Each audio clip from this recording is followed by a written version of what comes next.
You have now arrived at Stadium and Gale. The snap, the kick, it's been blocked again! Oh my! It's been blocked again! He's going to heave one deep down the field. It's going to be to the goal line. It's going to be gone! It's a touchdown! And the Gators have won the game! Tyree Cleveland! Oh my! I can't believe what I just saw!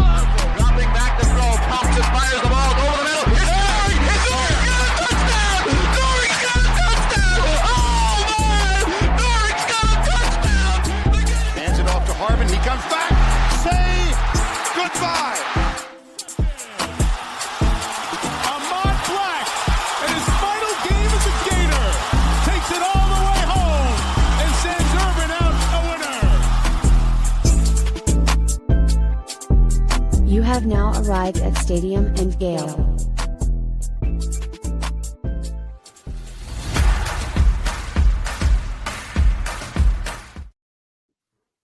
Boys and girls, ladies and gents, welcome to another episode of Stadium and Gale. It's your boy Corey. It's Dan. Delatorre. And your boy Jay Scott 25. What it do, y'all, boy? What up, 25? Yes, sir. It's a beautiful day in the neighborhood, fellas. Dan, I seen you doing a downward dog in Columbia. Yep. Update the fellas, man. Bro, Yeah, Dan, no. Dan's going cheeks on the IG timeline, just butt in the air. Post. Yeah, a little crow pose. So yeah, no, I went to as you guys probably know, went to Columbia Tuesday through Saturday. Incredible trip. A lot of hiking, horseback riding, a lot of yoga twice a day. For yoga, we did like a meditation thing. We went into Medellin a few times. Went to Comuna 13. Went downtown to some of the tourist areas. Went to a what I would be the equivalent of like maybe a Chinatown in New York City. Obviously, it wasn't Chinese; it was definitely Colombian, and but a lot of open air shops and stuff like that. But a beautiful town. We had an Airbnb on a mountain that overlooked the city. A beautiful town, nice. Beautiful people. Great time down there. Would highly recommend it. But if you're gonna go, you have to know Espanol. Not a lot of English. Not even as a touristy spot. So either brush up on your Duolingo or bring a Spanish-speaking friend with you because you're going to have some trouble. I do you one better, Daniel. Get yourself some Meta glasses and you can use the translation. Will it speak back what you need to say? Because I understand enough. Sign language, my boy. Yeah, I understand enough Spanish to get by about 40% of the way there. It's speaking it that I forget. But anyway, but beautiful town. It was an elite vacation. It was one of the best that I've been on. I had maybe 2 drinks there, was up at 5:30 every day, well rested, just what the soul needed. But then coming back, of course, I got delayed 3 hours in Miami. The airline lost my baggage. And so that didn't come until Sunday. So it was really a test of how meditative and zen I was. And Dan studied for the test, and then God was like, okay, I appreciate you preparing yourself. Boom, boom, boom. There's your test. How's your zen? Exactly. Man, but when it's been all day and you're traveling, you just want to get home, and then you get delayed. And then we had to switch planes because ours had some sort of issue. So you had to walk to the clear other side of the Miami airport to get there. And then everybody's bag but yours makes it the last one standing at the airport. But no, beautiful trip. Highly encourage everybody to do that. For me, it was just an awesome kind of enlightening experience. So really glad that I got to go. What about you guys? Lauren, a little under the weather. So solo dad, big solo dad vibes all weekend. Great recruiter, recruited grandma to do the errands we had to do on Saturday. 5-star blue chip recruit came in, was ready to play right away, day one. So we handled Saturday. Sunday was a long day. We're still recovering from that, but solid weekend with Frankie. Heck yeah. Nice. I did get into a lot, but it's a lot of the same old. Pop Warner, great game. We won 3-1 on the season. I had to go down to Miami to get some work done. And also my dad's birthday. I know it's September. A lot of the dads on this show birthdays in September. Celebrated Pop's birthday. He's a listener of the show. Happy B-Day, Pops. Big fan of your dad. Pretty cool guy. You scared my dad on the boat that one time, though. Yeah. I get it. He still tells that story, man. Yeah, I get it. I missed the low wake zone sign. It was new fresh waters. I know what to do now. Yeah, no doubt, man. But solid weekend, bro. Just a lot of back and forth to Miami. That's about it. Joy, what about yourself? Corey Jordan, 1 second before you guys go, I'm going to be down for Valentine's Day. There's a music festival happening. Calvin Harris and Kygo. Oh, So Calvin if you guys Harris. want to go, it's Columbia's out the window. How? Columbia is It's Calvin Harris, Tinder a vibe. one day. Calvin Harris and Kygo. It's going to be great. So it's on Valentine's Day. I'm not expecting you guys to, do that instead of hanging out with your wives, but there might be some time to hang out. Definitely. Let's put the boat out, brother. Yeah, You down just for one day, or you down for like the weekend? No, I'll be down for the weekend. I'll be down for the weekend, so we can get out to Peanut Island if you want. Yeah, let's take the ladies out on the boat or something. Hang out. Okay. Yeah. Yeah, I'm down. Are you Valentine's Day by yourself? Like, what's your No. bring Sarah's lady? coming. Yeah. Oh, no, okay. Sarah's Okay. coming. Yeah, I actually haven't told my parents. So yeah, parents, we bought tickets the other day. So Yeah, man, I had a pretty chill weekend. I went up and saw my grandmother up in Sarasota. My brother lives with her, so I just went up there, brought the kids up there for a few days, came back down on Sunday so I can catch all the football. Figured it was a good weekend to travel while was no Gator football on. So pretty boring weekend, but got to get out the house and get the kids to go see some family. awesome, man. Well, Corey, we've got another 2-5 waiting for us in the green room. So why don't we get a quick Brunt ad read, and then we'll bring in Brandon James. Yes, sir. One time for the great folks at Brunt Insurance and Financial Services. Anything you need insured, from the Panhandle to the Keys, my man Greg is the best in the business. Life insurance, home insurance, auto insurance, mobile home, motorcycles, ATVs, anything with wheels, wheelbarrows. You might get those as well. I'm not sure, Greg. Let them know when they call. But it don't cost nothing to get a quote. I'm pretty sure he can save you some money. Visit brandinsurance.com or 954-589-2204 for the best in the business. Greg, what it do? Baby? All right. With that, from St. Augustine, Florida, we welcome probably the best special teams specialist the Gators have ever had. A consensus All-American in 2008, the SEC Special Teams Player of the Year. 5 career return touchdowns, also a member of the UF track and field team. It's the other 2-5. What's up, Brandon? How y'all doing, man?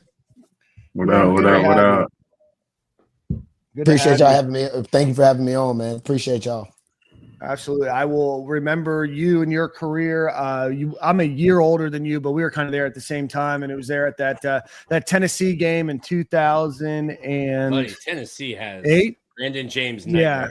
Brandon James is not allowed within 100 feet of the stadium. Whole state. Yeah, the full state. Brandon, I want to ask you, when we talk to everybody, we kind of ask them about their story, about how they ended up at UF. So talk to us a little bit about you committing to the University of Florida.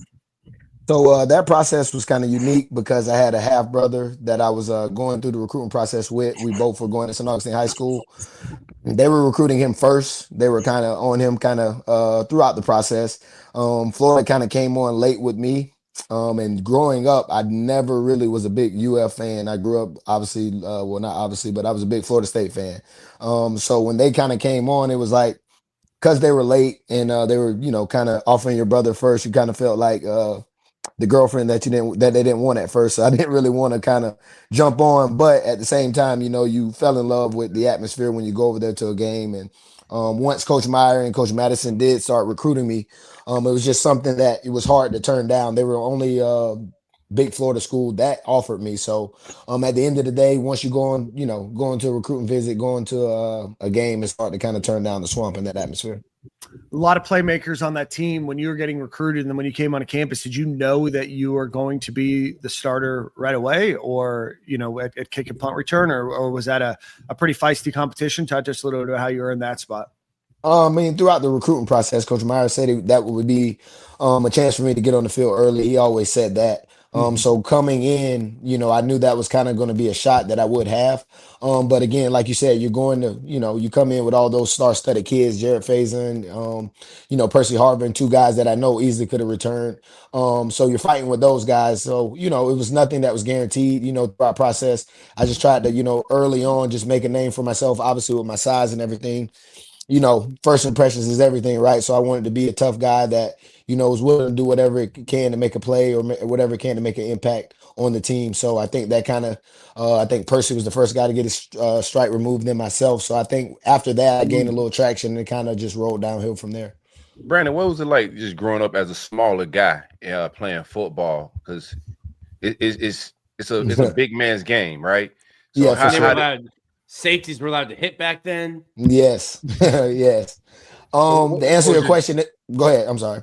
Yeah, what was your journey like as a smaller guy? Your developmental process?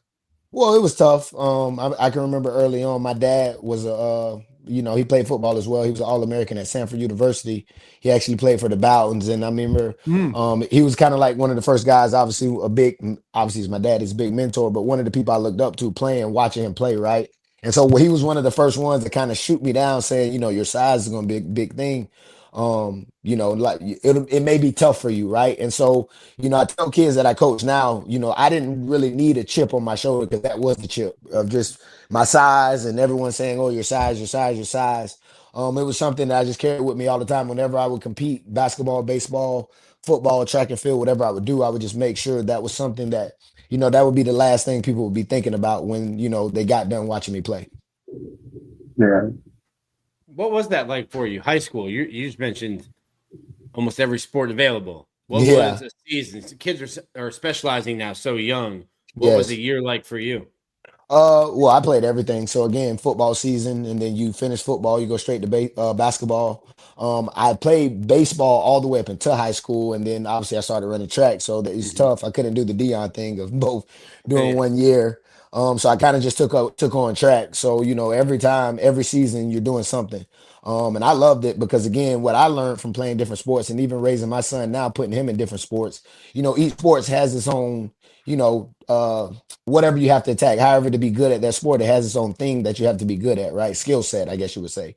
And, you have your own challenges with each sport. Baseball has its challenges, track has its challenges, basketball, same thing, right? And so I think all of those different sports help you in your main sport when you come back around to it. And that's what I felt like it did for me in my game. I know we grew up playing a lot of AAU basketball.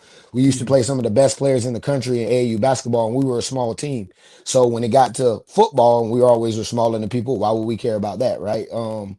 Track and field, being able to, compete by yourself and all the pressure being on you. I know as a punt returner, that was something that I would always think about. You know what I mean? So I think every sport has its benefits to your main sport. Yeah. Brandon, I didn't know that you suffered from spinal meningitis when you were a baby. I suffered from the same thing. So I read an article about you today. Seriously, you did? You did? Yeah. Seriously? Oh, that's crazy, man. The exact same thing. I don't know how old you were. I think that you were a little closer. I think I read in the article that you actually passed away briefly. Yes. Came back, but at a few months old, I had spinal meningitis. They weren't sure that I was going to be physically or mentally well. Physically, yes. Mentally unwell. So yes. I'm dealing with that. But, it's a fascinating story. Not to make light of that, but I want to talk about you. Coming to UF, you're probably a little bit less heralded than some of the others in your class, Percy Harvin, Tim Tebow, Jared Faison, the rest of them, going, and I know you said you got your stripe removed second. What was your mentality going in there, and how did you have to prove yourself? And I know you did the special teams thing, but talk to us a little bit about getting yourself mentally right on this team that, was very much poised to be a national, contender, and going in and playing as a freshman. You were probably one of the only ones that got significant playing time that year, but tell me a little bit about your mentality there. Well, confidence is something that, again, when it comes to competing, that's something I'm never lacking. So even though I'm a smaller guy, there was no confidence wavering going in, right? So I just felt like if I got an opportunity or when I got my opportunity, I was going to always show that I belong.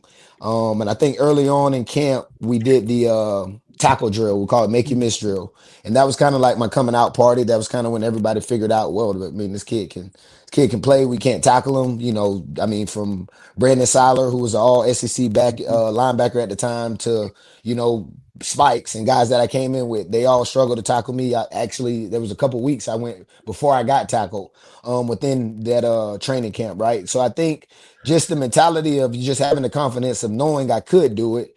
And, you know, again, when the opportunity was given or when the practice reps were given, I just took advantage of them. That was something that I was looking forward to the whole time. So again, I don't think I just went into it confident and was just itching for the opportunity to go show it. Did that Urban Meyer de-recruitment hit you? Because I know he's a hell of a recruiter and he's super friendly, get you on campus, and then that thing kind of flip on you once it's time to compete. What was that like for you? Well, he definitely is like that, but I'm a big Urban Meyer fan because one thing about Urb and I can relate to as a coach is if you can play, he's all for you. You're right. So I love the hard coaching. I love being held accountable, especially when he can appreciate that he calls it a baller. When you can ball, he's all for you, right? So holding me accountable on the field or playing anything like that between the lines, I loved it, right? Because he was just going to make me better and it would just fire me up as a competitor. Now, all the stuff off the field, the going to class and the tutoring, that's when we would bump heads, or that's when I had issues.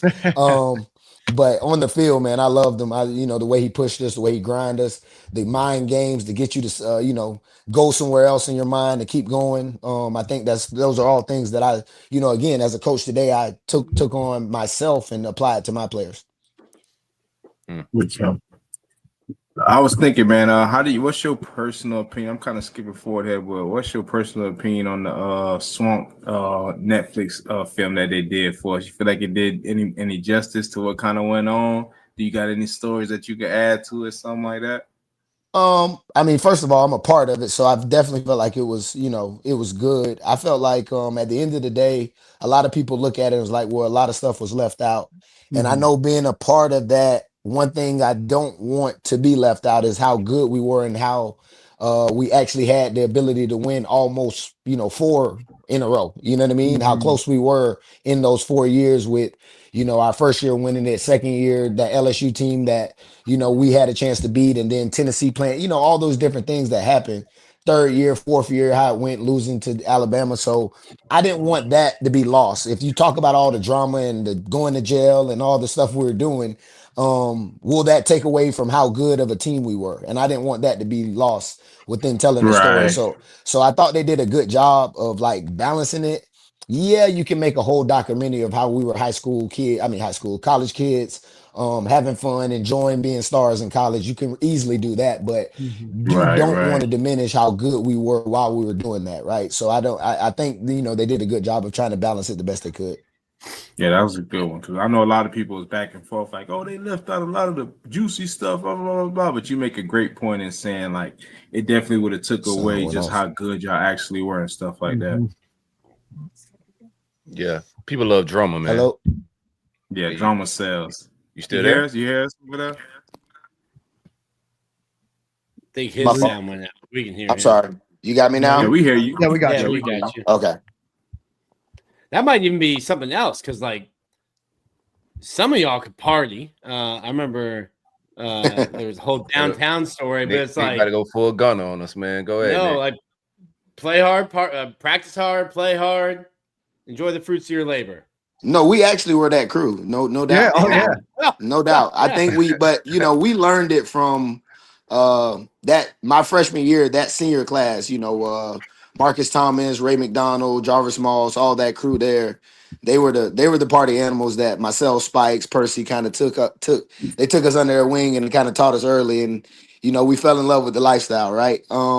But again, man, like you said, we were able to do it. I can remember a story, talking about a story, right? I'll give you one story. We're working out. We had to do the stadiums. And stadiums are always like 5:45, 6 something in the morning.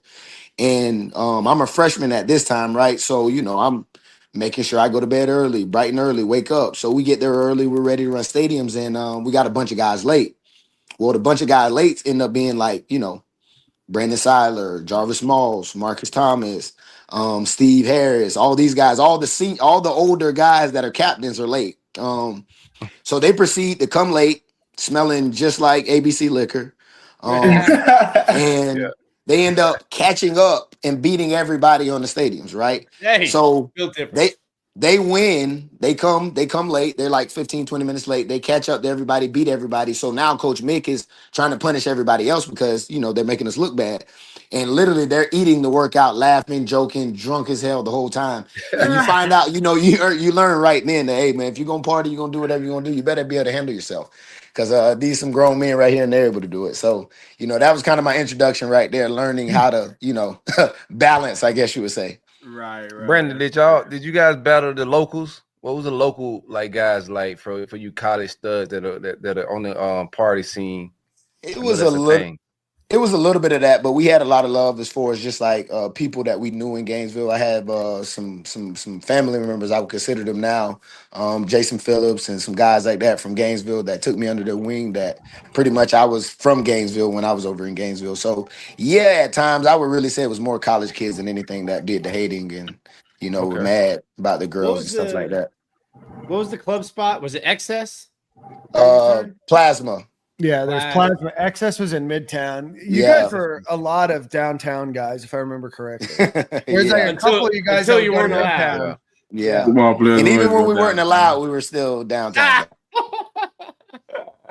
That's funny. What you're talking a lot about your freshman year. Obviously, you win the national championship that year. The following year was Tebow's year, but your room specifically, that 07 class, Demps comes in, Rainey comes in. I think we got the story from Demps and Rainey about their foot race, but what was that competitiveness like? You know, it was like the long rumored racing in the parking lot of Keys. What was just that competitiveness like? Because you guys weren't separated much by classes, and then all of a sudden you've got all this speed and all this talent in that running back room. Well, it was always a thing, you know what I mean? You're always competing. You're always trying to talk about who's the fastest. I mean, I'm realistic. You quickly find out that when you're in the room with an Olympian, you know, he you know, got to tip your cap, respect, right? Yeah. I think the only guy that can truly say they might be able to run with Jeff was Percy. Now Rainey will tell you different, but you know, Demps was different. Did. Rainey did. Yeah, Rainey had his own version of the story completely. Yes. He always has plenty of stories. He said in 40 yards he got him. After that, Demps just pulls away. Yeah, I don't believe that either. You know what I mean? That's different. That's different speed. And again, I really truly think the only one could run with him was Percy. But you know, at the end of the day, man, it was just, you know, competition. And again, I think Coach Meyer did a good job of recruiting, and that's what made us so great. We pushed each other, we talked crap to each other all the time, and you know, said who was the best at this or who was better at this. And I think it just pushed everybody to always go on that field and have to show it. And you know, that's how it was easily to hold. That's why it was easy for us to hold each other accountable, because it was always that competition piece of like, well, if you can't do it, then all right, I'll do it. You know what I mean? Or they'll give me the ball, and you know, we'll get it done. That type of thing. That's always fascinating to me. Sorry, real quick. It's always fascinating to me because, like, especially at some positions, like there's only one ball, only a little bit to go around.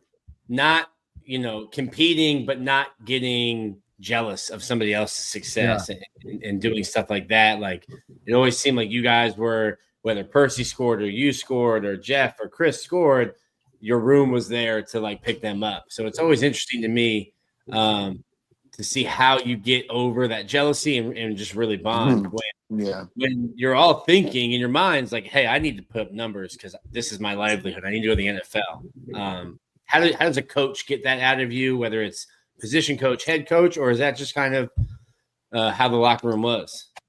I mean, obviously it's tough, but I definitely think that's how the locker room was. We were an extremely close group.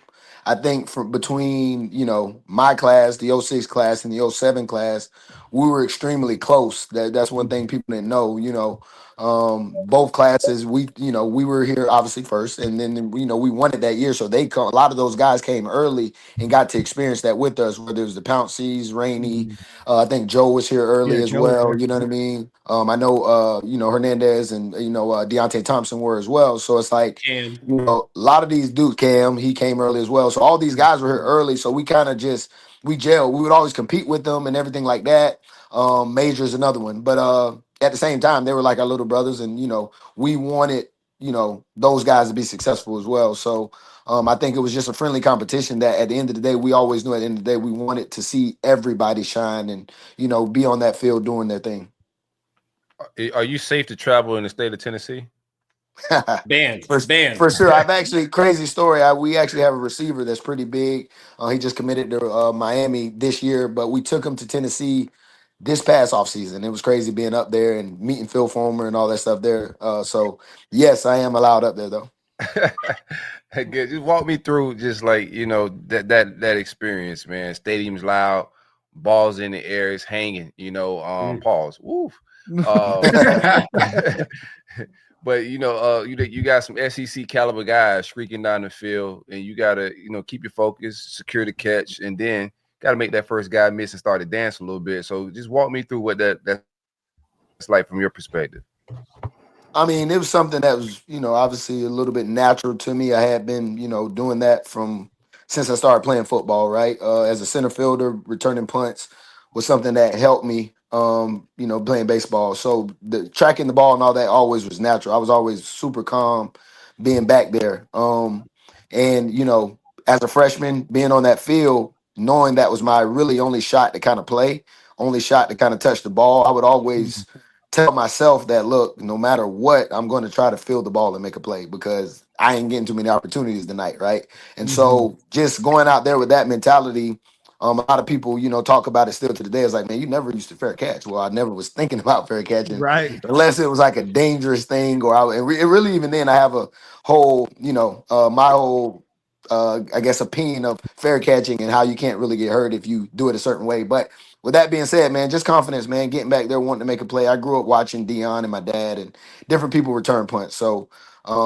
I was always in the mentality of I got to make a play and I want to make a play. So, just super confident and just trying to stay relaxed, to not be too anxious. What's that feeling? So like when you're punt returning, no one's around you. You're alone. Your first time in the swamp, 90,000, and all of a sudden there's nobody around you, 30 yards closest from you. Do you feel like everyone is staring at me? Like every eye in the entire stadium building get quiet? At me. I mean, the stadium gets quiet before a punt. Yeah, that's like a dream come. The crazy enough, it's a dream come true for me. Playing sports, having everybody look at you, everybody being at the game, all those people. Like that's why I fell in love with playing football and playing the sport.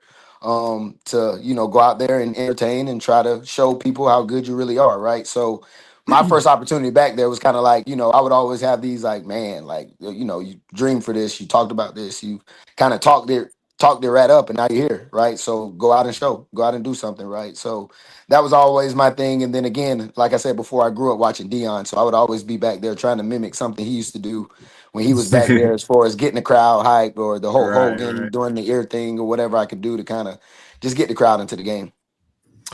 Yeah, just added it up. Only 28 fair catches out of 146. That's crazy. Nuts. That's absolutely nuts. In 2008, in 2006, you had 40 punt returns, only 7 fair catches. 2008, you had 46 punt returns and only 8 fair catches. I don't know if Florida has had 46 punt returns in the last 5 years. Yeah. I mean, and if they do, they have 40 something fair catches. Oh, they probably got 140 fair catches. Brandon, what did you enjoy? Punt returning more, kick returning more? I know you were elite at both. Definitely punt returns for what you guys the question you just asked. Being back there by yourself, all the pressure being on you, all eyes, everything is, you're the center of attention. So I think I love punt returns more because of that reason. Is that Tennessee game the one that sticks out the most to you, or? I would say the Tennessee game, but my freshman year, freshman year, because of it, being the coming out party that it kind of was, me not really knowing going into that game how much I was going to play, if I was going to play at all. Kind of Coach Meyer, letting Reggie go back first, and then putting me out there later in the game, and then getting tripped up, almost about to return one, and then actually taking one back, even though it didn't count. Just being able to make that play and make those plays as a freshman in that game, I would say that was kind of like the biggest thing because, when we got back to campus that Sunday, there was like a big write up in the article about me. So again, that was kind of like, okay, my coming out party, I guess you would say. Yeah. Something you said is interesting. When I've been out at practice, spring, fall camp, watching some of the punt returners, I've had that same thought when you just talked about, I played center field. Some of the guys, when they're back there at practice, I'm like, oh, he's never played baseball. Like he doesn't have with your feet, with your head up, you don't know where you are like spatially around the field. And I've always thought like, oh, if the guy plays baseball, like I played outfield growing up, like, oh, that'd be easy. I can move around with my head up. But some guys just look like a fish out of water trying to do it. For sure. It definitely helps, man. So if you had to pick one, would you rather take one to the crib in the swamp, or would you rather silence the crowd, take one to the crib at an away game? That's a good one, man. Right? That's a good one. Much joy, nah. It depends. I mean, one place I used to just dream was Death Valley in LSU.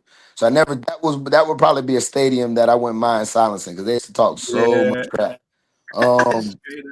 But I'm gonna have to say the swamp, man, because you get in the end zone there, man, you can't hear. You just cannot hear, and just being able to get those people standing up, man, it's a beautiful thing. It's a wonderful feeling. Go ahead. What was that? I was just on the LSU note. What was that year? The year they got Tim's phone number. Yeah. What was that week like? I mean, again, any rivalry week, I could tell you a million stories about different things that happened and how crazy it was. But every time playing them, especially going there, was something that happened.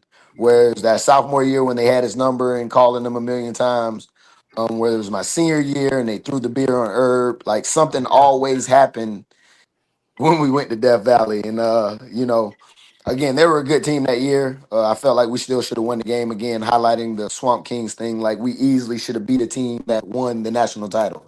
I mean, we had every opportunity to win that game. Leaving the field, we just knew we should have won that game, right? So it was an atmosphere that, we felt like we should have came out on top. But you find out real fast in the SEC, the margin for error is margin for victory is just, really tough. You gotta make every play. Our defense was young at that time. We had a lot of skill guys that could play offensively, but we're extremely young defensively. And we figured out that year, like it's going to take way more than just talented players to win in this league.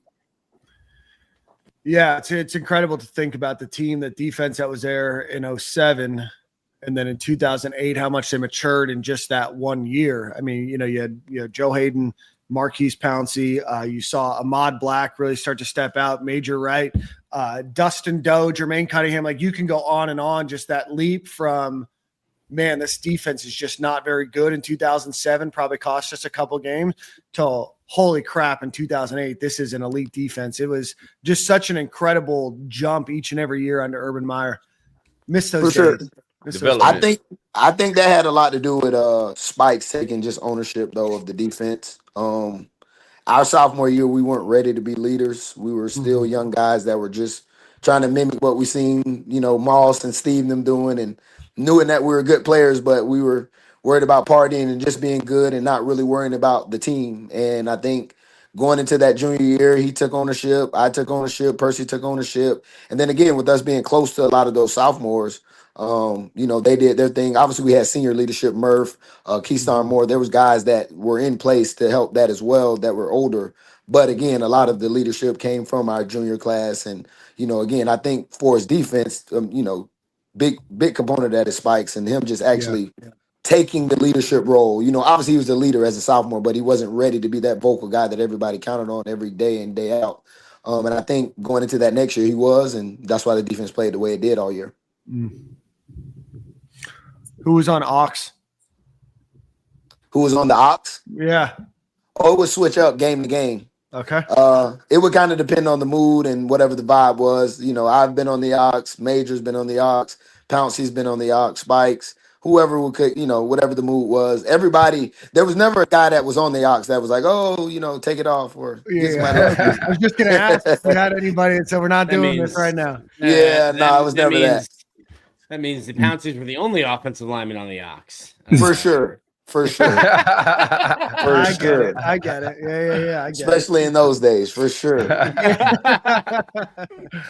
How crazy was Did it? y'all? Go ahead, Jordan. No, you got it. Oh no, I was about to say, did y'all do mat drills when you was there? Y'all did mat drills. Oh yeah. Season program? Oh I yeah, was there. brother. I just know y'all was going hard at that because we had some crazy times on them mat drills. Brandon, let me tell you this. So, good friends with Tate Casey, lives up near you, your former teammate. I spent 6 years trying to get Tate to tell me about the mat drills. He would never do it. I get an early copy of the Netflix documentary where he is just detailed, like he took notes during mat drills, just spilling his guts on Netflix. And I sent him a video. Go, you've got to be kidding me! I've been asking you for years. So Tate finally spilled it to a national audience on Netflix. That's where I had to find out about it.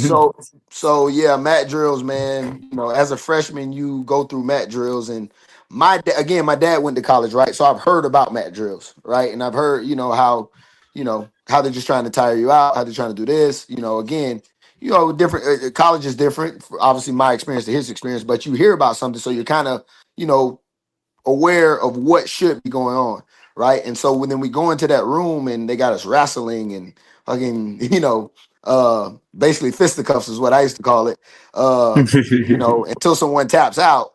And you find out very fast that this is just a mental mind thing that they're trying to see who can they psych out and who's the craziest.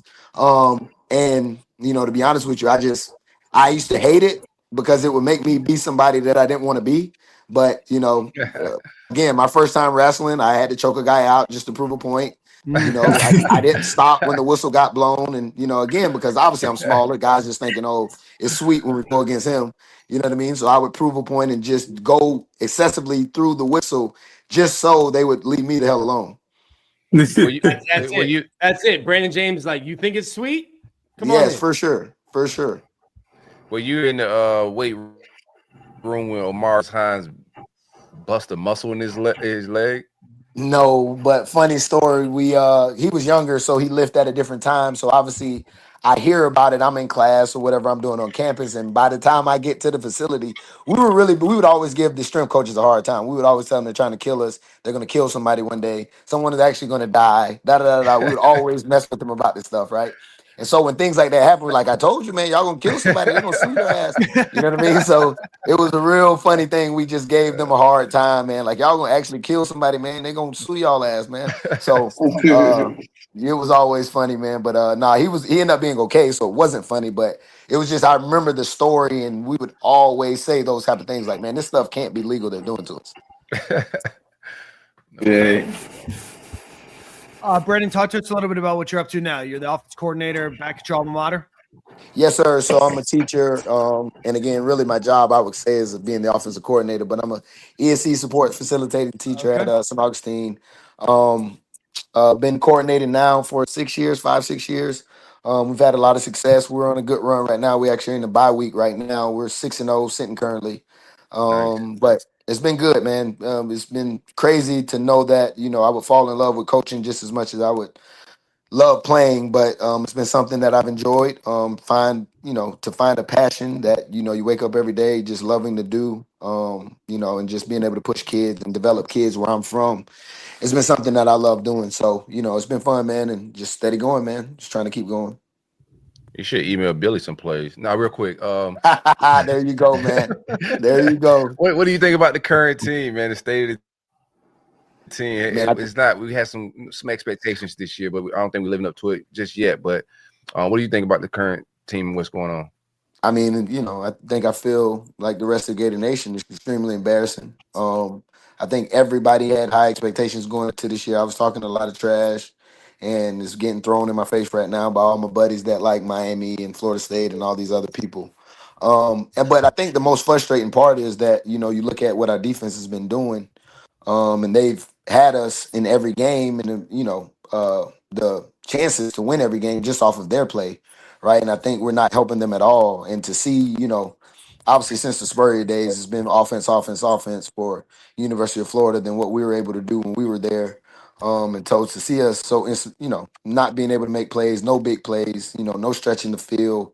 I can't even tell you how many explosives I've seen watching the game, right? Just explosive plays, 25 plus yards. Like, you don't see a lot of it, right? And so again, like you said, as offensive coordinator, it's extremely embarrassing having to watch it.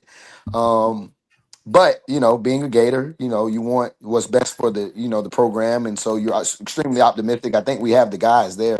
I hope Dallas coming back this week helps. But I also think putting those guys in position will help as well. So, I'm a big Billy Napier fan. Every time I met him, he's done really well with loving the alumni coming back and doing his best to make himself a part of Gator Nation. But at the same time, results are everything, and we are starving to be back in the thick of things in the SEC, and to feel like year after year was just keep getting further and further away from us. It dawned on me last Saturday was 17 years since the promise, which means 17 years since a national championship, but 17 years since Florida's last SEC championship. That's how long it's been. For sure. I mean, your players don't remember. No, they have before Swamp Kings have no idea that Florida was a monster. All the guys that I coach think Florida sucks, and they don't know anything about us being good, right? And I think the part that's extremely is defeating is because no knock on Billy Napier, we have him now, but we had Coach Mullen, and I don't think nothing. If anything, things haven't gotten better. You know what I mean? So we jump to conclusion to make these decisions, and things don't get better. And you throw away a coach like that was just so clear cut, just offensive genius. You know what I mean? Let's just say what it is. He was proven. And you throw him away.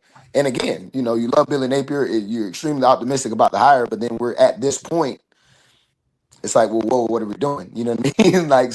It's just tough, man. He did take us to the SEC title game. We're in the thick of the SEC while he was there, and then since that time, we've not been in that conversation, right? Mm-hmm. So it's tough, Even though you can root for someone, you gotta hold them accountable. And I think the wins and losses, it speaks for itself. Yeah. All right, guys. Any more questions for 2-5? Nah, man. Thanks for pulling up, bro. You're a legend.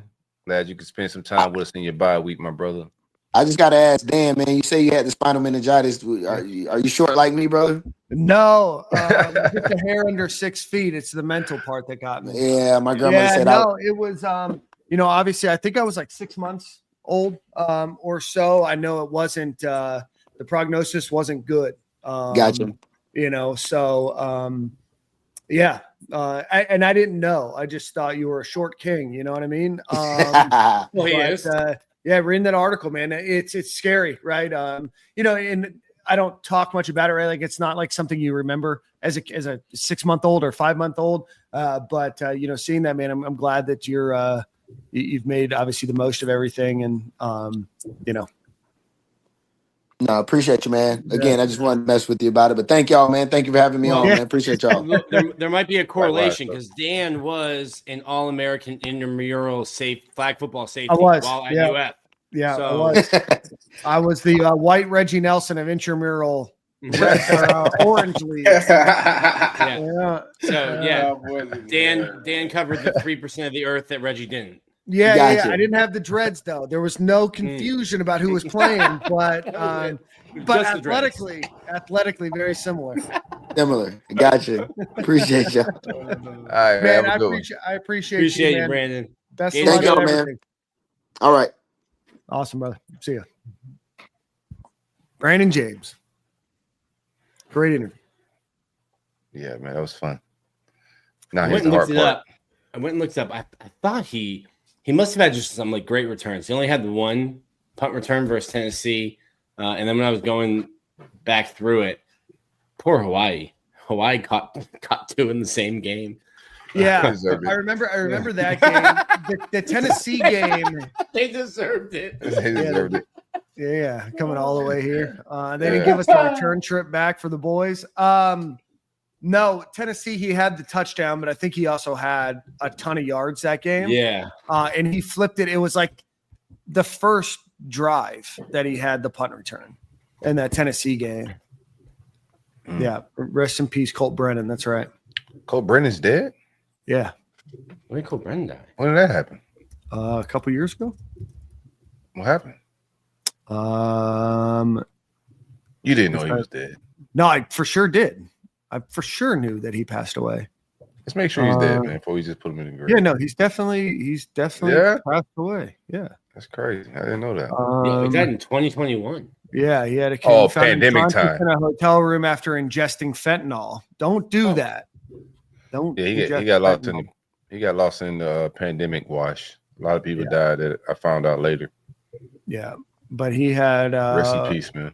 Alcohol, methamphetamines, amphetamines, and fentanyl. Yeah, this is a drug don't overdose. Do those things. This is a drug overdose. Nothing to do with the pandemic. That's just a drug overdose. Well, no, but he died in the pandemic.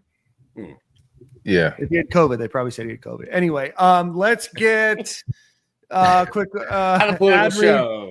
Home Field Apparel. Go visit homefieldapparel.com. Use promo code Stadium and Gale. A lot of great products there. Nick has the corduroy hat. They just dropped a few more corduroy hats for this season, so go check them out. Great products, great designs, really soft fabric. You'll wear them anywhere and everywhere you go. People will be impressed. They see a lot of fans wearing them at Gator games, so go check them out. Homefieldapparel.com. Promo code Stadium and Gale. And if they don't have what you're looking for, go visit alumnihall.com or go visit them in Gainesville on Archer Road, right past the Chick-fil-A there. Anything that you want, t-shirts, visors, hoodies, hats, golf balls, gifts for the holiday season, whatever it might be, go visit Alumni Hall or go visit them at alumnihall.com. All right, guys. So no game preview or game review. We'll do the game preview on Friday during game day eve. Week off, Nick. Dominant victory over bye. Surprising victory over bye. But incredible week to not have a football game. Great football. Great started Friday. Yes. Virginia won, and then Houston what a game. If you stayed up late, I was up pretty late on Friday night, just at the house watching the Houston-Oregon State game. That was a heck of a game if you watch that one. And then I was trying to stay up for that one, and then I seen Armstrong defense start giving up points, and I ain't had no narrative. It wasn't pretty. They clamped them down in the fourth, and then in overtime there. I couldn't complain like I wanted to about Armstrong not being here, so I went to bed, man. But obviously you had the Georgia-Alabama game. You had a lot of great football on Saturday, so hopefully everybody got to enjoy it. Yeah, Saturday was an elite day. Friday was an elite day too. Oh man, Friday, bro. I was just sitting, Jordan. You were teammates with Jake McGee, weren't you? Bro, yeah, man. Jake is. I was just sitting there. Jake McGee was a Midtown legend. Let me tell you. Yes. I was just sitting there giggling to myself. I tweeted one picture. I think at the beginning, it was 7-0. I was like, "Oh, Jake McGee went to both schools." Tweeted a picture of him, and I go to his Twitter account, and I start going through. I'm like, "Oh, there's a bunch of pictures." So anytime something good happened for Virginia, just another Jake McGee pick. Jake McGee, you'll like this. Jake McGee transferred before the portal. So he graduated Virginia, and the only way back then you could transfer and play right away is if you graduated and you were in a major that the school you were leaving didn't have a graduate degree. Call those the good old days. Yep. Mm-hmm. So Jake shows up, and they make him available to the media right away. We're talking to him. This is all on the record, and we're like, all right, well, what are you getting your master's in? And Jake goes, oh, I don't know. We're all looking at each other, and we're like, hey, buddy, lie to us. Just I didn't even think that far. Just make something up. You just told us I didn't come here to play master's degree. Came here to play football. This is back when the NCAA could actually wield some power. But Jake, one thing I did from the week, bro, is just it's apparent. I thought it was very apparent how we're behind on offense. It was just it's so much good offense in college football. Every game I'm watching, even the Virginia Florida State game, that turns into a barn burner shootout. And I'm just watching these defenses and just schematically what they're doing, it's like, bro, we're so far behind offensively. I don't know, like, how we get on the right track, but it's an offensive generation right now. You got to have an offense. You got to be able to get points to win football games. I'm glad that we had a defense. If our offense had any signs of life, we'd be a problem for a lot of teams, man. So, yeah. I mean, you saw Lane Kiffin with a backup quarterback from Ferris State, of all places, Trinidad Chambliss. I looked him up a little bit. I don't know how he got overlooked, but won a national championship and whatever the D2 Heisman is, won that last year. Yeah, but wildly impressive. Yeah, you go into this backup year with quarterback. Yeah, you go into this year with like designing the offense around Austin Simmons, right? And 375 yards passing or something. In that ballpark. Yeah, if he keeps on this route, he's gonna be in Heisman talks, bro. But it's just impressive. Like, the overall job for the head coach is to have that room ready by all means necessary. That's just a good eval and fine to have a kid like that they went to, and he's probably better than Austin Simmons. So, yeah, that's what it's got to be in the SEC, because attrition is going to happen. You're going to lose guys, and that next guy, you don't want the drop off to be as big. But anywho, good football. I thought that Bama game versus Georgia, that screen pass to the offensive lineman, offensive ingenuity, man, was on display all weekend. Just the fourth down play from Lane Kiffin that he called. It was just a show of just offensive play calling gurus, guys letting they. Did you see the Eagles check out of their tush? Not check out, but run a handoff instead. No, I mean, you can't do anything. Now there's no way you can stop the tush push. Real. But yeah, so obviously a great weekend. Vanderbilt 5-0. Mississippi State almost beats Tennessee. Vanderbilt 5-0. Diego Pavia going to try. David's going to try to slay Goliath 2 years in a row. Yeah. This week, I think game day's there, huh? They are. Yeah, they chose that over FSU in Miami. So the SEC Nation will be in Gainesville. I think EA Sports said that they'll be in Gainesville too. So if you're a student with activities Thursday, Friday, and Saturday. What? Do they have to? They don't have to. Oh, yeah. But Timmy will be here. That means Tim will be on the sideline. Tim don't be rocking with us like that, man, for these games. Tim gonna tell the truth. Texas. Give me Texas. He's gonna shake his head. He's just gonna watch whatever's going on. No, we're gonna talk about the Texas game on Friday, man. Yeah. But Nick, talk to us. I want to get into Billy Napier's press conference a little bit today of what he said, because we have to. But you've been watching some practice. Coaches didn't go out recruiting this week. A bit of a kerfuffle on the timeline. Maybe not kerfuffle. A bit of bamboozlement on the timeline, seeing that the staff wasn't out recruiting. Billy Napier said today that they, based on the schedule, based on when teams were home, they just didn't feel like they needed to go recruiting this week. But yeah, talk to us a little bit about the last, 2 weeks, week and a half. I guess full week. So he is telling the truth. I've always said this, like, Billy's not going to lie to you. Like, Dan will just stand up at the podium and lie. He is a liar. There's multiple things that he's lied about. Oh, no, Billy Napier. Oh. Like when he said that the reason he's in this position is because he's been a good offensive coordinator. And I'm like, the reason we are in this position is because you're the offense coordinator. Anyway, go ahead, Nick. Sorry. They do schedule out the recruiting stuff like well in advance. It's not like you're doing it on Sunday after the Miami game, being like, this is where you're going out. They have another bye week. Maybe they'll go out on the next bye week. I don't know. It just feels like we're exactly where we were in terms of a fan base and the way the fan base feels, the perception of the program. In a lot of regards, the reality of where the program is, the same spot we were last year after 4 games.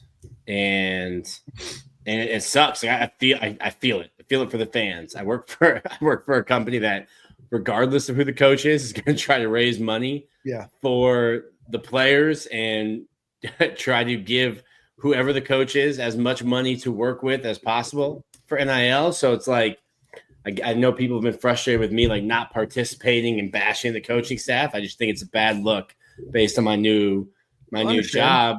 Yeah, but I feel like there was a little bit of excitement at the end of last year and a lot of hope with DJ, and then DJ's hurt and you kind of like lose that momentum in the spring. He has that weird freak injury before fall, and then you don't get any of like the momentum that you built. It just like didn't carry through the offseason, and then you start the season the way you have, 1-3, and I just feel like we are exactly where we were a year ago, if not even angrier, and I totally understand it. I think the fan base is completely lost at this point. I don't think that there's really anything that you can do. So I think it's now just waiting for that Pete Thamel tweet, whether it's on Sunday or the following Sunday or whenever it might be. We've seen the dominoes start to fall around college football. Sam Pittman gets fired now. That's a strategic firing based on his record. You've seen Mike Gundy get fired, and you've seen UCLA. Hold on, let's go back to that. What a ridiculous sport college football is. Pitino was the head coach at Arkansas and was fired after a motorcycle accident revealed he was having an affair with a subordinate on his football staff. Right. And here we are 12 years later, and that is now the interim head coach at the very same school. Like, what a time heals. The simulation is broken. We need that brother deserves a redemption story. I thought when I saw that news, I immediately like shot back to him having to do the press conference. With the neck brace and with the rash. With the neck brace, and I'm like, that. One of the funny things is we had Lamar Thomas on the old roll-up show. He was a wide receiver coach for Petrino at that time. He said, what was funny is the ringtone he had for Petrino was a motorcycle. So whenever Petrino would call him, it was because he always was on his motorcycle. So he just made it a motorcycle. So he said after the accident, they report to practice, and they're trying to figure out the next move. There's a lot of drama going on. He said Petrino called him. And then the motorcycle just started going off, and everybody in the room started laughing. Anywho. I do like the buyout from Arkansas. There's a lot of hammers coming down. It's interim season. Like, people are getting fired for the lack of performing. And I know a lot of Gator fans, we're all just waiting on when it's gonna happen for Florida. I don't think I'm with Dan. I don't think there's a road to good fan PR or what do they call it in politics? Approval rating. I don't think there's a way to improve the approval rating amongst the fans. So to me it's just a matter. We've been through this, man. Even with the coaching talk, like everything is like all deja vu. Like whatever we're calling the coach to the carpet for at that time when things are rough, whether it's recruiting with Dan Mullen, they just have these moments where they say certain things. And I thought today when he said the quote he put out, I thought that was just one of those moments of stubbornness, like we've seen in the past, lack of awareness, and like in any endeavor, you just can't as a leader get caught up in whatever is the same. Like drinking your own Kool-Aid. Yeah, you gotta get to the results and get to success. And sometimes that takes delegating and diminishing your role for the overall betterment of the players, the team, the program, etc. I just don't think that's I think there was a missed opportunity for Billy in this whole process is to take a step back, bring in somebody that could call plays, and he could get his hands on the total program, and maybe we could get 11 players on special teams. Yeah, I think you have to do something if you really want to win over the fans, and I don't see that happening. So I think that the bet is made. It's just a matter of when he gets in, right? So yeah. So we'll see. We're not going to spend this whole episode kind of beating the same horse. I mean, I think everybody knows where everybody except for Nick knows where everybody stands on this matter, and we understand. I do have a question though. Do we play in Orlando the next 2 seasons after this season? In Orlando. No. Oh, you mean like when if they do the stadium renovations in the Swamp? Yeah. I don't know. So they're still in the very preliminary stuff with that. I don't know where. It's super tricky. I think like when Texas A&M did their big renovations, it took them like 3 years, and they would do a chunk that they could get done from like last week of November until first week of August or last week of August, whenever it started. So they would do a chunk, and they did like phases of it. It caused for a ridiculous looking spring game when they only had like 50 yards of field to work with because some was like a construction site. But I don't think it would be very surprising to me if they lost home games to a renovation. I don't think that would be the case. That's what I was thinking. Like, I can't even imagine a new head coach hire with him either with half of a stadium or playing in Orlando. Yeah, no, I've not heard of them playing in Orlando. And I don't know if they could afford to lose those home games revenue wise. And I don't what a dump. Yeah, I don't. But that place is the slum. Camping World. Yes, Camping World. I don't ever want to go back there.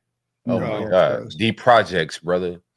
Yeah, and around. Or they're like this. Like, what is this? It's in the projects, and the stadium is the projects. Right. So I don't know what the case is. But I know if we not playing in the Swamp, I cannot imagine they would hire a new coach on that. So, listen, my brother in Christ, I don't care if we're playing at Lake Lotta Park or I'm just saying that's not a good field. I need a new coach, brother. Like your first job, you don't have the power of the Swamp behind you. I feel like he might mess around and just hang around just off the strength of that. No. I've not heard anything about Florida playing in Orlando from anybody that I've talked to. Let me ask this before we get out of here. Like, Dan, do you foresee any possible way? Say we win 6 wins, get 6 wins. I don't even think we get 6, but do you think? I don't think we get 6, brother. I'm a very positive guy, bro. Yeah. What do you think? Yeah, it'll be a fight to 6 for sure. Yeah, no, I don't think so. I don't think that that's enough. I think that you have lost a lot of people. I think you've lost a lot of. Obviously message boards and social media are going to be a little bit more bombastic than most in terms of what they say and how much they care and everything else. I think you run the risk of apathy, of donations, of people being interested in the product. I think you run a risk of recruiting, issues and what do you do then? I think that it's not working, and I'll give Billy Napier credit. Like, he drove the ship into the iceberg, and he's going to stay at the helm until it's over. Right. So I'll give him credit for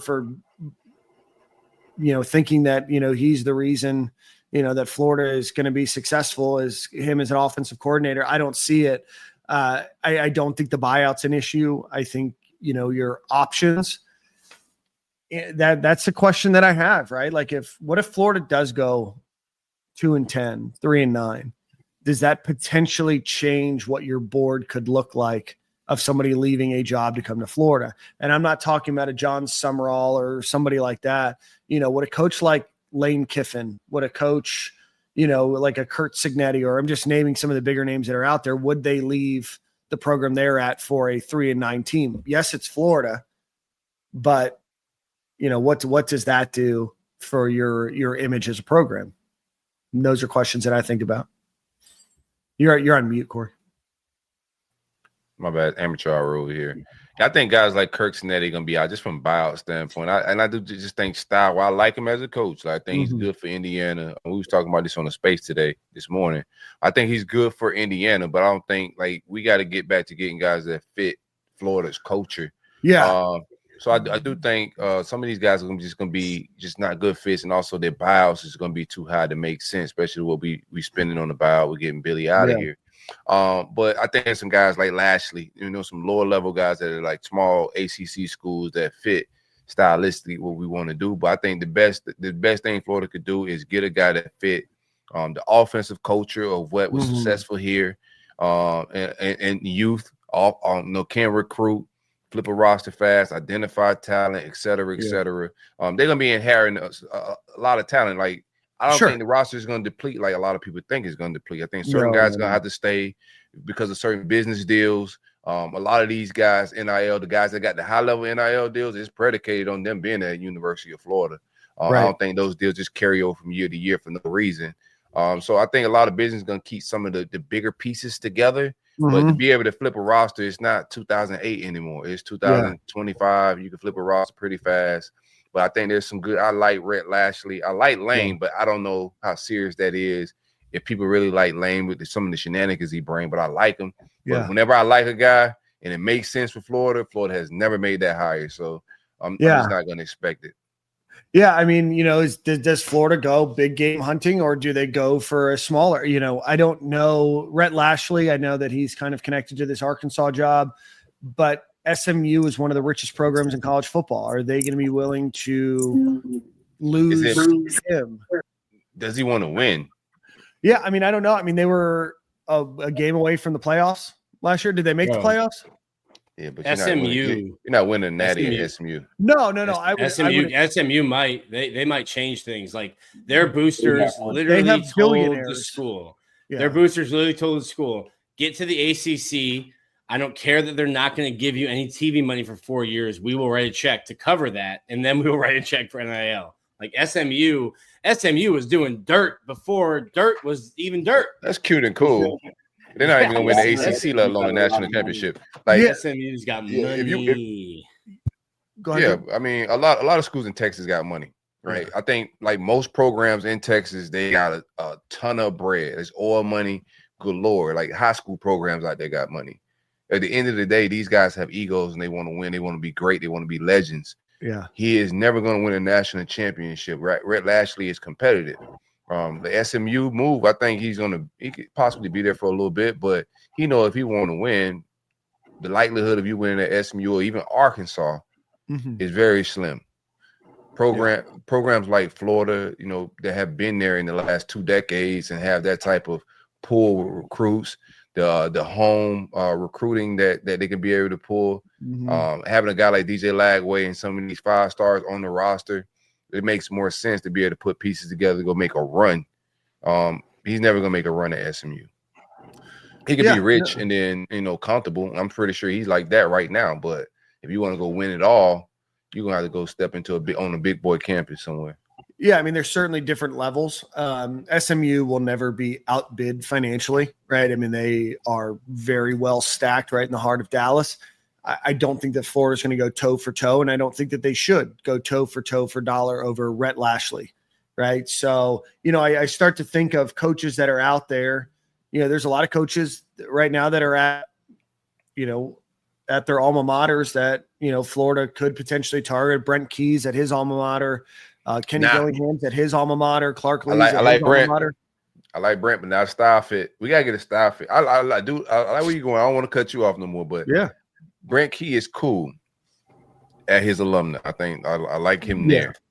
I don't think he fits us. Yeah, no, I'm going through the names, right? Because if Florida, you don't want to go for that G5 coach again, right? I think Florida finds itself in a precarious situation.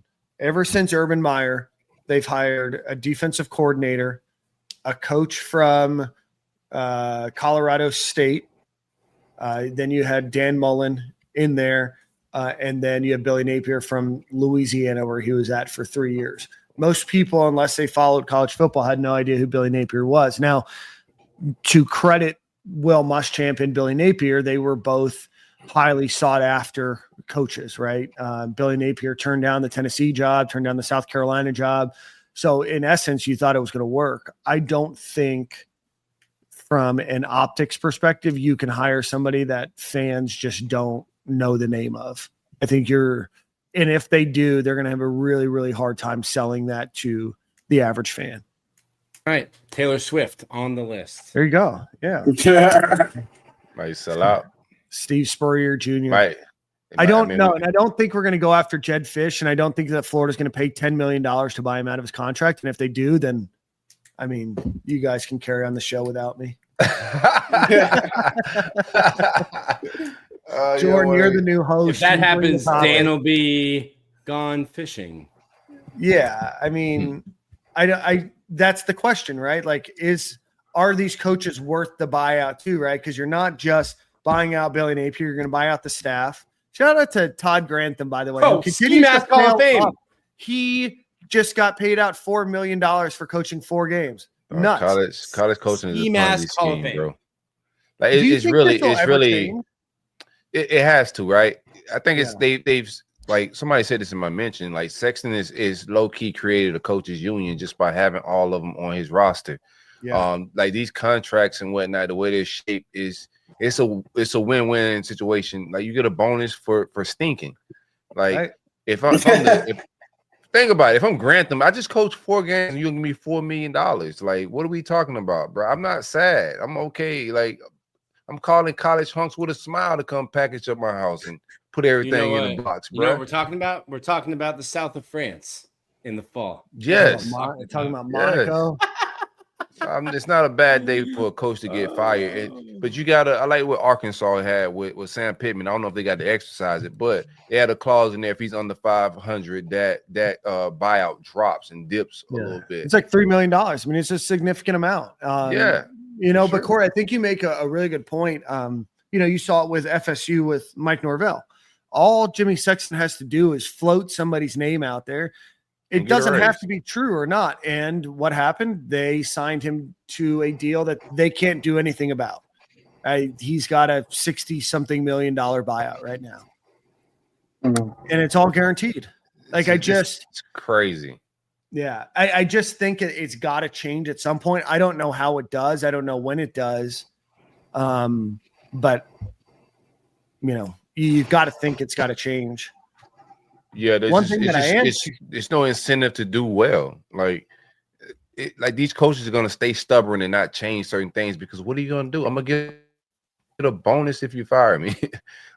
It's almost more advantageous to leave than fix the problem that you have, and that's why I felt like that. Like about a lot of coaches, like they get stubborn because I'd rather blow up, go start over somewhere else. I get my buyout here, I go sit on TV a couple years, doubling up on my bread while I'm getting some media bread on Fox. CBS, I'm also getting my buyout check. Yeah, there's no incentive to be great, bro. Like or to fix things like it was when we were kids, bro. Like watching this game, it's just a totally different coaching world. Yeah, and I just don't know how it changes. I'm gonna pull this up from Real. It says UF isn't the job it once was. I think we need to accept it, and I think I wholeheartedly disagree with that. Sure. Florida's obviously not had the success that they've wanted over the last 17 years. That's the real. I've got a comment on that too, but I think the Florida job is still an elite job. And I think everybody that is in the know says that Florida is an elite job. I think from a support perspective, I think that there's a lot of reason to be frustrated with Scott Strickland on things. But he gave Billy Napier more money than he's given anybody, right? And you can disagree that was on the wrong person. You should have done it before with other coach, whatever. Like water's under the bridge. Support is crazy. Yeah, the amount of support staff, you have an indoor facility, you have everything that everybody else has now. You also have a very fertile recruiting ground. You have great brand recognition. You have a huge name. You're Jordan and Nike. You have money. You have great, money with Florida Victorious and everything else. I disagree wholeheartedly that Florida's not the job that it once was. Florida hasn't had the success, but I still think that Florida is a top 10 job in college football. 100%. I'm with you. For everything you said, the recruiting grounds is also like you're in the state of Florida and you got the best talent in the country. If not, top 3. But the resources that they gave, Nick bring that up all the time. Like some of the coaches, when they found out the size of the staff and the things that Billy Napier were getting, A lot of these coaching staff don't have the type of support. Is this the greatest situation from an administrative standpoint? And our leadership is a little shaky. Yeah, the times where it isn't the greatest time to be a Gator football coach because of the instability at the top and the seeming of lack of leadership at the top. Yeah, it may not be for some coaches that are in a stable situation leadership wise, and there's more direction, they may not want to step into shaky situations. So I would say from that may make it less desirable for like certain guys, but the job is still the job. These big 3 jobs in the state of Florida, yeah, like Florida State was able to snag Willie Taggart from Oregon because this is the state of Florida. The big 3 programs are the big 3 programs. Mario Cristobal, the same thing, them snatching him from Oregon to come down to Miami. Like, we can go poach a coach, but I don't know if our situation's in the right place. And also, Florida hasn't been aggressive. Like, I think the people in charge haven't treated it like the job it is, right? That's what I think. I think we settle. We don't go make the splash higher. Like, this is a splash program. We should go make the splash higher. We shouldn't have to Google Jim McElwain when the University of Florida is making a hire. We shouldn't have to Google Billy Napier when we're making a hire. The fans should know. The casual fans should know who the coach is when you're hiring a coach at the University of Florida. I just don't think they've been treated like that way in the hiring process. And that's where the standard begins. In the hiring process. Maybe he wants to seem like that guy and that he found a hidden gem. You know what I'm saying? He don't want to go too commercial with it. I mean, I'm just trying to guess at this, right? Bro, Jordan's over here being like, Scott Strickland's not trying to make #1 pop charts. Bro, they hired. But it just worked. But like, dude, on the flip side of that, it literally just worked as well as it could with Todd Golden. You just took a young dude from San Francisco and won a national championship. Like, it just worked. Urban Meyer was like for that. Urban Meyer was like a hot name. Jeremy Foley deserves credit for that. Like, everyone says it was Bernie Manchin. No. Jeremy Foley was very involved in that. But like Billy Donovan, young kid, it worked. Like, there's a pattern of it. So like I get what you're saying, and I've said this multiple times. The University of Florida is not a place you come to learn how to be a head coach. Right. I mean, times change, right? It's like that was cool then. But now you see the big boy programs aren't finding these G5 guys to be, over and over again. Like, we just get into another thing too. Like, stylistically, we got to be University of Florida. Like, we've been trying to be Bama. Like, stop hiring Nick Saban's assistants, man. Like, we need to find a coach that makes us look like Florida. Muschamp, cool. I like Muschamp when he was here, but defensive guy, mentality-wise, we was trying to find that Saban sauce. Jim McElwain. Like, we're not even getting a good Bama assistant.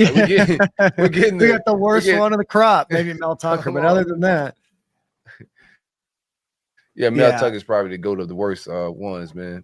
But anyway, we just gotta get back to. I'm just regurgitating the same old stuff. Yeah, no. I think you're 100% right. I don't think there is. We don't mention him on the show. He thinks that Scott Strickland is sabotaging Florida football. I don't buy into the premise that a coach can't be successful at UF with Scott Strickland as head coach. I think it's been frustrating, certainly, that Florida hasn't had success, but I don't think it's Scott Strickland standing in the way of their success.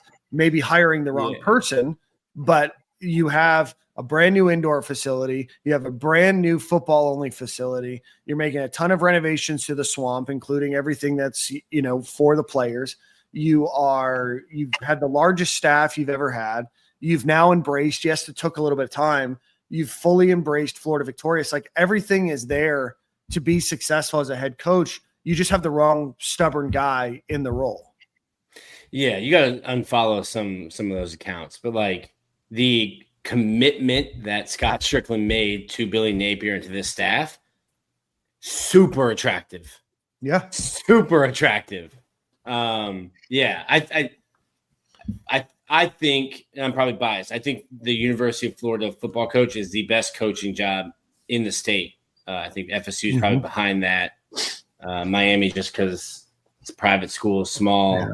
You've got an hour drive from your campus, You got a small donor base, 20-yard practice field. Yeah. I think Miami's a tougher job to win at than both the other schools given today's climate. But like, I don't buy into the premise that that Florida's fallen off to the point where it's not a good and attractive job. It's an elite job. Yeah, I mean, 4 of the top 10 100%. NFL producing cities are in Florida, right? Jacksonville, Tampa, Fort Lauderdale, and Miami. Not in Look at that. Hold on, Dan. Take a moment for everyone that says you hate Jacksonville. I just gave a huge shout out to Jacksonville. Oh, accident. I don't think he tried. I don't think he tried to. He didn't try. He led the list off with. I did. Yeah, they were not number 1 on the list of Florida, but when you have nothing else to do, you get the chance to play in the NFL. I do want to discuss. Moncrief is getting to them DMs, huh? They threats is hitting. I just survived Medellin. I can survive Moncrief. All right. We didn't talk about it. We kind of talked a little bit about it, but the schedule got released for 2026 through 2029. And they kind of did what I kind of mentioned on the show. I think we all agreed that it would be cool to not play the same teams one year and then just reverse the schedule like they did. And I think Nick was like, oh, wow, the SEC scheduling office would have to do extra work. They won't do that. Well, like surprising to everybody, they did. They did like an A-B situation. So 2026 Florida, and I think the schedule actually like works out nice compared to what it's been in the past. 2026 home is South Carolina, Ole Miss, Vanderbilt, Oklahoma. I think that's Oklahoma's first time visiting the Swamp, if I remember correctly. Away, you have Kentucky, Auburn, finally playing Auburn again, Missouri and Texas, and then obviously the neutral site game against Georgia. The year after that, just remember that for the back of your mind so I don't have to read it again on 28 and 29. Home is Kentucky, Arkansas, LSU, Texas A&M. Away, South Carolina, Alabama, Mississippi State, Tennessee. So, I mean, they didn't do a full-on SIP now that I realize that I just read it off. But, I mean, you finally have some different teams on there that you haven't played in a little while. Maybe a little bit of an easier schedule. Definitely an easier schedule. I use easier schedule. Thank you, Nick. It's been rough. Bye-bye. At least if we have a new coach, it'll put him in a good position. Yeah. What I love at Auburn next year. Florida has not played. It used to be an annual rivalry. Florida has not played on the plane since 2011. Despite Has it really been that long? Wow. 2011 was the last time Florida went to Auburn, despite this being Florida's third trip to Texas A&M, to College Station. Third time since 2012. This will be the first time Florida plays Auburn, an actual rival in the history of the football program. Yeah, no, EA Sports still has it as a rivalry. Was the last time we played Auburn the LaMichael P. run? Yes. In 2019? Mm-hmm. Yeah. It's been 19, yeah. So it'll have been 7 years since you played Auburn. So you get the chance to play Oklahoma finally. So looking forward to that schedule. Always like to see some new teams, go into the Swamp. But I don't think any of those years. Now, you can't prognosticate too much in the future. You don't know where these teams are going to be. But the schedule does look, slightly more digestible when you look at it this way. Yeah, I'm a little bummed out about not having Tennessee, not having that game every year. I do like it was always going to have to be 9 games. I do like that you will get to, if you stay at Florida for 4 years, if you stay at any of these schools for 4 years, you will get to play everybody. The whole conference. Yeah. You get to play everybody. That is cool. I mean, so yeah, make it to Gainesville if you want at the end of November. The last time Tennessee will be in the Swamp until 2029, which is just kind of hard to believe. But well, I think that's going to wrap up our show tonight. We do have Game Day Eve on Friday, so make sure that you're doing that. Nick, I know you'll be at the game. Jordan, Corey, you guys can be at the game this weekend or no? No, I got to work Saturday, man. Be at the Miami Northwestern, Miami Central game, doing a game day live. Oh, that's right. Saturday? I saw that. Yeah, they're playing Saturday. Trash Palace Stadium, Adidas Field. Ooh, we just got. We're gonna be doing a lot of content coming out from that rivalry and a lot of more rivalries from that Super 7 down in Miami. We ended up landing the Miami-Dade Super 7. we're in charge of all the media and content of just all sports and media in Dade County. So a lot of my Saturdays aren't going to be the same. So I'm going to be down in Miami quite a bit. So I can't make it, man. What's up? It's a really cool opportunity. Yeah, for sure. No, I'm excited. It's busy. I got a lot of work to do, but I'm super excited about it. So I can't make it up, man. Games at the same time. I'm not even be able to watch the game, at 4:00. We'll hold it down. We'll hold it down for you. If you're in Gainesville, I'll be up there with Sarah. Hopefully, run into you, Nick. And if you see me in the bathroom, just wait outside of the bathroom to say hello. Remember, Dan is very quick, very busy. The only time you really get him standing still is in the bathroom. Use that as your opportunity to introduce yourself. Tell him at length how much you enjoy him on the podcast. I did see somebody I think it was a bachelor party. We didn't get to talk. I was sitting at a table at a restaurant outside, and they walked by, gave them a Go Gators. They didn't recognize me or whatever. That's what I'm getting at. But it was cool to see a bachelor party with 3 dudes wearing Florida Gator stuff in Medellin while I was there. Probably the only English I heard spoke as well. One final ad read, Jordan. You're going to have Song of the Week, so think about that. If you are looking for a really cool cup that keeps your hot drinks hot, cold drinks cold, my ice is still in there from a few hours ago. Go visit GameTimeSidekicks.com. Use promo code Stadium15. You get 15% off of your order. Again, go visit GameTimeSidekicks.com. Promo code Stadium15. You get 15% off of your order. Also, I got this hat. I bought it from Branded Bills. If you guys are looking for a discount code, they're not sponsoring the show. Just letting you guys know that they do have a promo code for listeners of this show. You do have to use the link that's on our Twitter page in order for you to get that discount. The promo code is Stadium15, or it's just Stadium. So go visit our website, click that link, use the promo code if you want a cool hat. Brandon Bills has great products. So, Jordan, what do you got? Song of the week, my friend. I'm going off of Young Thug's new album that just released maybe a couple of days ago now. The song is called What? Huh? Sorry, go ahead. He's not in jail. No, he's not. He's out of jail. He beat the charges. Yep, beat the charges, beat the Rico, whatever you want. Chin up, twin. You heard me? Beat the Rico is crazy. No, he didn't actually beat it. It was a draw. Yeah. That's beating it. That's beating it. Yeah, is he in prison? No, he went and hired. He That's like defense attorneys in America, and they just went after it. Yeah, but the song is called how you look at Dogs. My Dogs? Miss My Dogs. Oh. That reminds me of the Lil Wayne song. Man, I miss my dogs. Man, I miss my dogs. Man, I miss my dog. I don't remember the words, obviously, but man, that's Lil Wayne from like 2002. So, all right, guys. Well, we'll see you on Friday, game day eve at 10 a.m. sharp-ish. And everybody, go Gators. And we'll see you on Friday.